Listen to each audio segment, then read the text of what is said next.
Hello friends, welcome to Shri life circle. ನಾವು ಎಷ್ಟೇ ಜಾಗ್ರತೆಯಿಂದ ಇದ್ದರೂ ಒಮ್ಮೊಮ್ಮೆ ಟೈಮ್ ಕೆಟ್ಟಾಗ ಏನಾದರೂ ಒಂದು ಕೆಡಕು ಆಗುತ್ತೆ. ನಾವು ಹುಷಾರಾಗಿ ನಡೀತಿದ್ರು ಅಥವಾ ಓಡಾಡ್ತಿದ್ರು ಕೆಲವೊಮ್ಮೆ ಕಾಲು ಟ್ವಿಸ್ಟ್ ಆಗೋದು, ಆಕ್ಸಿಡೆಂಟ್ಗಳಿಂದ ಜಾಯಿಂಟ್ಗಳ ಹತ್ರ ನೋವು ಹಾಗೇ ಇರೋದು, ಇಂತಹ ಸಮಸ್ಯೆಗಳು ಎದುರಿಸ್ತಿರ್ತವೆ. ಇಲ್ಲ ಅಂದರೆ ಮಕ್ಕಳು ಆಟವಾಡುವಾಗ ಅಥವಾ ಸೈಕಲ್ ತುಳಿಯುವಾಗ ಬಿದ್ದು ಮೊಣಕೈಗಳಲ್ಲಿ ಪೆಟ್ಟು ಮಾಡಿಕೊಂಡಿರ್ತಾರೆ. ಮೇಲ್ಗಡೆ ಗಾಯ ಕಾಣಿಸದೇ ಇದ್ದರೂ ಒಳಗಡೆ ನೋವು ಹಾಗೇ ಇರುತ್ತೆ. ಆಗ ಪೇಯ್ನ್ ಕಿಲ್ಲರ್ ಜೆಲ್, ಆಯಿಂಟ್ಮೆಂಟ್ಸ್ ಹಾಕ್ತೇವೆ. ಆದರೂ ನೋವು ಸ್ವಲ್ಪ ಹೊತ್ತು ಮಾತ್ರ ಕಮ್ಮಿ ಆಗುತ್ತೆ, ಮತ್ತೆ ನೋವು ಕಾಣಿಸಿಕೊಳ್ಳುತ್ತೆ. ಈ ರೀತಿ ಸಮಸ್ಯೆಗಳಿದ್ದಾಗ ಮನೆಮದ್ದಿನಿಂದ ಸಂಪೂರ್ಣವಾಗಿ ನೋವು ದೂರ ಮಾಡಬಹುದು. ಅದು ಹೇಗೆ ಅಂತ ಈ ವಿಡಿಯೋದಲ್ಲಿ ತಿಳಿಸಲಾಗಿದೆ. ವಿಡಿಯೋ ಕಂಪ್ಲೀಟಾಗಿ ನೋಡೋಕ್ಕೂ ಮುಂಚೆ ನೀವಿನ್ನೂ ನಮ್ಮ ಚಾನಲ್ನ ಸಬ್ಸ್ಕ್ರೈಬ್ ಮಾಡಿಲ್ಲ ಅಂದರೆ ಈಗಲೇ ಸಬ್ಸ್ಕ್ರೈಬ್ ಮಾಡಿ. ಹಾಗೆ ಪಕ್ಕದಲ್ಲಿರೋ ಬೆಲ್ಲೈಕನನ್ನು ತಪ್ಪದೇ ಪ್ರೆಸ್ ಮಾಡಿ. ಬಿದ್ದಾಗ ಕೈಕಾಲು ಟ್ವಿಸ್ಟ್ ಆದಾಗ ಈ ಮನೆಮದ್ದು ತುಂಬ ಎಫೆಕ್ಟಿವ್ ಆಗಿ ಕೆಲಸ ಮಾಡುತ್ತೆ.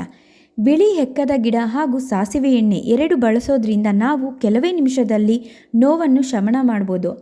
ಮೊದಲಿಗೆ ಎಕ್ಕದ ಗಿಡದ 2 ಎಲೆನ ನೀರಲ್ಲಿ ತೊಳೆದು ಬಟ್ಟೆಯಲ್ಲಿ ಒರೆಸಿಟ್ಟುಕೊಳ್ಳಬೇಕು. ನಂತರ ಅದಕ್ಕೆ 1 ಟೀ ಸ್ಪೂನ್ ಸಾಸಿವೆ ಎಣ್ಣೆ ಸವರಬೇಕು.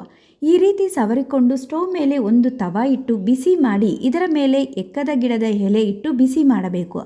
ಈ ರೀತಿ ಮಾಡೋದ್ರಿಂದ ಸಾಸಿವೆ ಎಣ್ಣೆ ಎಕ್ಕದ ಎಲೆಯಲ್ಲಿರೋ ಔಷಧಿಯ ಗುಣ ಮಿಕ್ಸ್ ಆಗುತ್ತೆ. ಇದನ್ನು ಸ್ವಲ್ಪ ಬಿಸಿ ಇರುವಾಗಲೇ ನೋವಿರುವ ಜಾಗಕ್ಕೆ ಈ ರೀತಿ ಇಟ್ಟು ಬಟ್ಟೆ ಅಥವಾ ಬ್ಯಾಂಡೇಜ್ನಲ್ಲಿ ಕಟ್ಟಿಕೊಳ್ಳಬೇಕು. ಇದನ್ನು ಅರ್ಧ ಗಂಟೆ ಬಿಟ್ಟರೆ ಸಾಕು, ನೋವು ಮತ್ತೆ ಇರಲ್ಲ. ಒಂದು ವೇಳೆ ಇನ್ನೂ ಸ್ವಲ್ಪ ನೋವಿದ್ದರೆ ಇನ್ನೊಂದು ಸಲ ಇದೇ ರೀತಿ ಮಾಡಿದರೆ ಸರಿ ಹೋಗುತ್ತದೆ. ಇದೇ ಸಮಸ್ಯೆಗೆ ಇನ್ನೊಂದು ಮನೆಮದ್ದು ಇದೆ. ಇದು ಸಹ ತುಂಬ ಪರಿಣಾಮಕಾರಿಯಾಗಿ ಕೆಲಸ ಮಾಡುತ್ತೆ. ಒಂದು ಸೌಟ್ಗೆ ಅಥವಾ ಬೌಲ್ಗೆ ಸ್ವಲ್ಪ ಅರಿಶಿನ ಹಾಗೂ ನೀರು ಹಾಕಿ ಮಿಕ್ಸ್ ಮಾಡಿ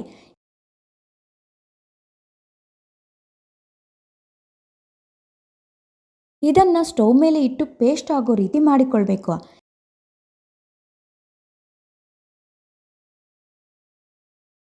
ಇದನ್ನು ಇಳಿಸುವಾಗ ಸ್ವಲ್ಪ ಜೆಂಡು ಬಾಂಬ್ ಅಥವಾ ಅಮೃತಾಂಜನನ್ನು ಹಾಕಿ ಮಿಕ್ಸ್ ಮಾಡಿ ನೋವಿರುವ ಜಾಗಕ್ಕೆ ಸ್ವಲ್ಪ ಬಿಸಿ ಇದ್ದಾಗಲೇ ಅಪ್ಲೈ ಮಾಡಬೇಕು. ಇದನ್ನು ಹಾಕಿದ ಕೂಡಲೇ ನೋವಿರೋ ಕಡೆ ಆರಾಮಾಗುತ್ತೆ.